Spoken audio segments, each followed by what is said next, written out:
The life of Saint Nicholas from Butler's Lives of the Saints. The great veneration with which this saint has been honored for many ages and the number of altars and churches which have been everywhere dedicated in his memory are testimonials to his holiness, and of the glory which he enjoys with God. He is said to have been born at Patara in Lycia, a province of Asia Minor. Myra, the capital, not far from the sea, was an episcopal see, and this church falling vacant, the holy Nicholas was chosen bishop, and in that station became famous by his extraordinary piety and zeal and many astonishing miracles. The Greek histories of his life agree that he suffered imprisonment for the faith and made a glorious confession in the latter part of the persecution raised by Diocletian, and that he was present at the Council of Nicaea, and there condemned Arianism. The silence of other authors makes many justly suspect these circumstances. He died at Myra, and was buried in his cathedral.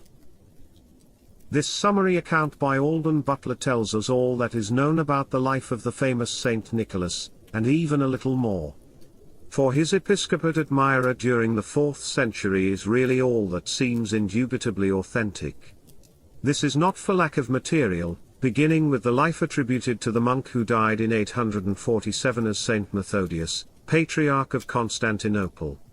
But he warns us that, up to the present, the life of this distinguished shepherd has been unknown to the majority of the faithful, and sets about enlightening their ignorance nearly 500 years after the saint's death. This is the least unreliable of the biographical sources available, and a vast amount of literature, critical and expository, has grown up around them. Nevertheless, the universal popularity of the saint for so many centuries requires that some account of these legends should be given here. We are assured that from his earliest days Nicholas would take nourishment only once on Wednesdays and Fridays, and that in the evening according to the canons. He was exceedingly well brought up by his parents and trod piously in their footsteps. The child, watched over by the church with the care of the turtle dove for her chicks, kept untarnished the innocence of his heart. At 5 years old he began to study the sacred sciences, and day by day the teaching of the Church enlightened his mind and encouraged his thirst for sincere and true religion. His parents died when he was a young man, leaving him well off, and he determined to devote his inheritance to works of charity. An opportunity soon arose. A citizen of Patara had lost all his money, and had moreover to support 3 daughters who could not find husbands because of their poverty. So the wretched man was going to give them over to prostitution. This came to the ears of Nicholas, who thereupon took a bag of gold and, under cover of darkness, threw it in at the open window of the man's house. Here was a dowry for the eldest girl, and she was soon duly married. At intervals Nicholas did the same for the second and third. At the last time the father was on the watch, recognized his benefactor, and overwhelmed him with his gratitude. It would appear that the 3 purses, represented in pictures, came to be mistaken for the heads of 3 children, and so they gave rise to the absurd story of the children, resuscitated by the saint, who had been killed by an innkeeper and pickled in a brine tub. Coming to the city of Myra when the clergy and people of the province were in session to elect a new bishop, Saint Nicholas was indicated by God as the man they should choose. This was at the time of the persecutions at the beginning of the 4th century, and, as he was the chief priest of the Christians of this town and preached the truths of faith with a holy liberty, the divine Nicholas was seized by the magistrates, tortured, then chained and thrown into prison with many other Christians. But when the great and religious Constantine, chosen by God, assumed the imperial diadem of the Romans, the prisoners were released from their bonds and with them the illustrious Nicholas, who when he was set at liberty returned to Myra. Saint Methodius asserts that, Thanks to the teaching of Saint Nicholas, the metropolis of Myra alone was untouched by the filth of the Arian heresy, which it firmly rejected as death-dealing poison, but says nothing of his presence at the Council of Nicaea in 325. According to other traditions, he was not only there but so far forgot himself as to give the heresiarch Arius a slap in the face. Whereupon the conciliar fathers deprived him of his episcopal insignia and committed him to prison, but our Lord and his mother appeared there and restored to him both his liberty and his office. As against Arianism so against paganism, Saint Nicholas was tireless and took strong measures. Among other temples he destroyed was that of Artemis, the principal in the district, and the evil spirits fled howling before him. He was the guardian of his people as well in temporal affairs. The governor Eustathius had taken a bribe to condemn to death 3 innocent men. At the time fixed for their execution, Nicholas came to the place, stayed the hand of the executioner, and released the prisoners.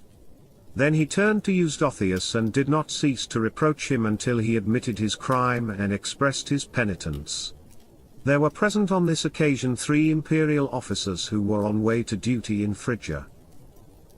Later, when they were back again in Constantinople, the jealousy of the prefect Ablavius caused them to be imprisoned on false charges, and an order for their death was procured from the Emperor Constantine. When the officers heard this, they remembered the example they had witnessed of the powerful love of justice of the Bishop of Myra, and they prayed to God that through his merits and by his instrumentality they might yet be saved. That night Saint Nicholas appeared in a dream to Constantine, and told him with threats to release the 3 innocent men, and Ablavius experienced the same thing. In the morning the emperor and the prefect compared notes, and the condemned men were sent for and questioned. When he heard that they had called on the name of the Nicholas of Myra who had appeared to him, Constantine set them free and sent them to the bishop with a letter asking him not to threaten him any more but to pray for the peace of the world. For long this was the most famous miracle of Saint Nicholas, and at the time of Saint Methodius was the only thing generally known about him. The accounts are unanimous that Saint Nicholas died and was buried in his episcopal city of Myra, and by the time of Justinian there was a basilica built in his honor at Constantinople.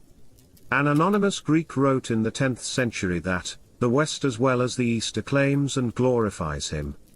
Wherever there are people, in the country and the town, in the villages, in the isles, in the furthest parts of the earth, his name is revered and churches are built in his honor. Images of him are set up, panegyrics preached and festivals celebrated. All Christians, young and old, men and women, boys and girls, reverence his memory and call upon his protection. And his favors, which know no limit of time and continue from age to age, are poured out over all the earth. The Scythians know them, as do the Indians and the barbarians, the Africans as well as the Italians. When Myra and its great shrine finally passed into the hands of the Saracens, several Italian cities saw this as an opportunity to acquire the relics of Saint Nicholas for themselves. There was great competition for them between Venice and Bari. The last named won. The relics were carried off under the noses of the lawful Greek custodians and their Mohammedan masters, and on May 9, 1087 were safely landed at Bari, a not inappropriate home seeing that Apulia in those days still had large Greek colonies. A new church was built to shelter them, and the Pope, blessed Urban II, was present at their enshrining. Devotion to Saint Nicholas was known in the West long before his relics were brought to Italy, but this happening naturally greatly increased his veneration among the people, and miracles were as freely attributed to his intercession in Europe as they had been in Asia. At Myra, the venerable body of the bishop, embalmed as it was in the good ointments of virtue, exuded a sweet-smelling myrrh, which kept it from corruption and proved a health-giving remedy against sickness, to the glory of him who had glorified Jesus Christ, our true God. The translation of the relics did not interrupt this phenomenon, and the manna of Saint Nicholas is said to flow to this day. It was one of the great attractions which drew pilgrims to his tomb from all parts of Europe. It is the image of Saint Nicholas more often than that of any other that is found on Byzantine seals. In the later Middle Ages nearly 400 churches were dedicated in his honor in England alone, and he is said to have been represented by Christian artists more frequently than any saint except Our Lady. Saint Nicholas is venerated as the patron saint of several classes of people, especially, in the East, of sailors and, in the West, of children. The first of these patronages is probably due to the legend that, during his lifetime, he appeared to storm-tossed mariners who invoked his aid off the coast of Lycia, and brought them safely to port. Sailors in the Aegean and Ionian seas, following a common Eastern custom, had their star of Saint Nicholas and wished one another a good voyage in the phrase, "May Saint Nicholas hold the tiller."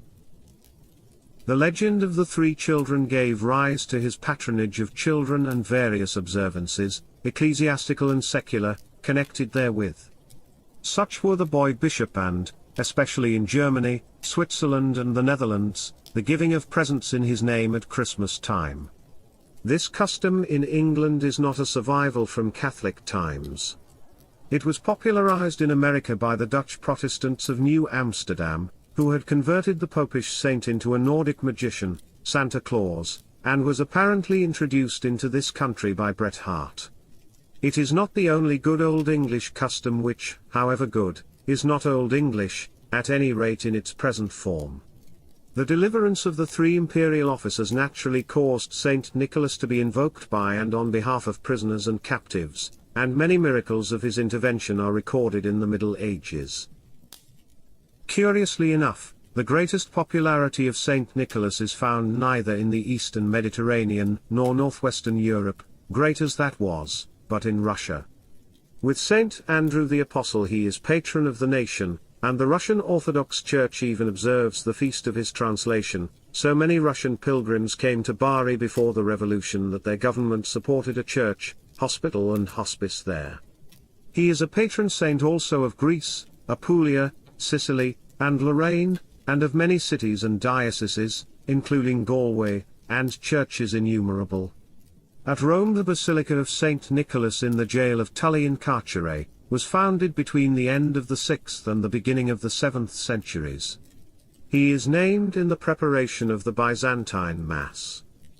And here ends the account of St. Nicholas. Let us pray and ask for St. Nicholas to intercede for the children of this present age who are being led into grievous sins of impurity by the followers of Satan who run the governments, media, and schools throughout the world. Let us ask him to pray for their deliverance from such diabolic evil.